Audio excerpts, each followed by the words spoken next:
একই পরিবারের তিনজনের পচা গলা মৃতদেহ উদ্ধার হলো। বড়নগরে শিউরে ওঠার মতো ঘটনা। বড়নগর নিরঞ্জন সেন নগরে একই পরিবারের তিনজনের রহস্য মৃত্যু। বাড়ির মধ্যে তিনজনের মৃতদেহ উদ্ধারে এলাকায় ব্যাপক চাঞ্চল্য। বাপ্পা হালদার এবং বর্ণ হালদারের মৃতদেহ রয়েছে ঘরের ভিতরে। খবর পেয়ে ঘটনাস্থলে বড়নগর থানার পুলিশ।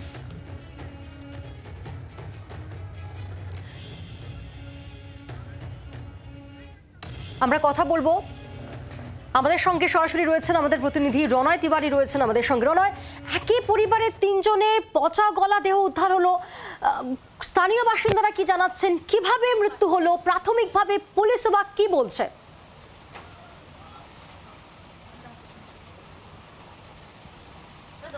দেখো, বড়নগর থানা এলাকার নিরঞ্জন সেন নগর অর্থাৎ বড়নগর পুরসভার 1 নম্বর ওয়ার্ডের মধ্যে এই এলাকা পড়ে। কিভাবে এই তিনজনের মৃত্যু হয়েছে তা কিন্তু তদন্তের বিষয়। তদন্তকারী কর্তারা তদন্ত করে দেখছেন। পুলিশ এবং স্থানীয় সূত্রে যেটা জানা যায়, স্থানীয় বাসিন্দারা আজকে দেখেন যে ঘর থেকে পচা গন্ধ বেরোচ্ছে। তারপর তারা পুলিশে খবর দেন। পুলিশ এসে দেখে তিনজনের রক্তাক্ত দেহ পড়ে রয়েছে এবং তাদের শরীরে পচন ধরে গিয়েছে।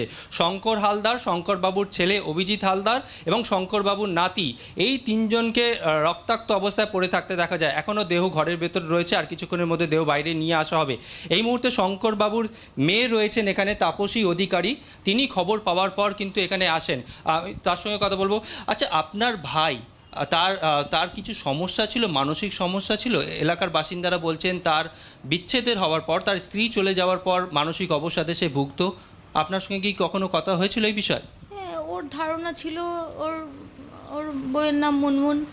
মুনমুন চলে গেছে। মুনমুন ঠিক একদিন নিজের ভুল বুঝতে পেরে ও চলে আসবে। আজ আসুক কাল আসুক ও আসবে, এই আশায় ও ছিল। ও সবসময় ভাবতো যে ও আসবে, এই একটা মনের মধ্যে সবসময় ঝড় উঠতো। আর ওর ছেলে বলতো যে মা আসবে, মা আসবে, মানে একটু বাচ্চারা যেটা হয় মা মা করতো, সেটা ও ঠিক নিতে পারতো না। আপনার বাবার সঙ্গে বা ভাইয়ের সঙ্গে লাস্ট কবে কথা হয়েছিল আপনার? 9 তারিখে। 9 তারিখে কথা হয়েছিল। 9 তারিখে কি কথা হলো? 9 তারিখে কথা হলো এমনি অর্ডিনারি কথাই হয়েছে। এমনি সেরকম কিছু আমি কিচ্ছু বুঝতে পারিনি। ওরা ছেলের ভালো পরীক্ষা দিয়েছে, পড়াশুনো করছে, ছেলের সঙ্গেও কথা হলো। এবার ভাইয়ের সাথেও কথা হলো।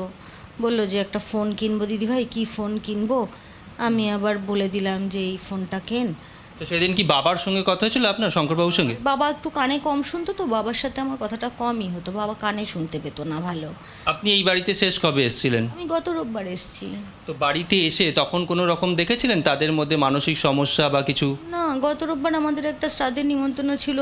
ছেলেটা ঘুমোচ্ছিল, তখন প্রায় 12:30 1টা বাজে। আমি আবার একে ডেকে তুললাম।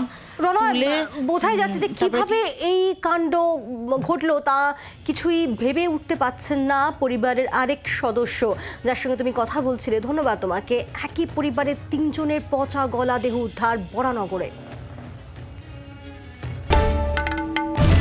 বাংলার আওয়াজ, বাঙালির আবেগ, জি 24 ঘন্টা।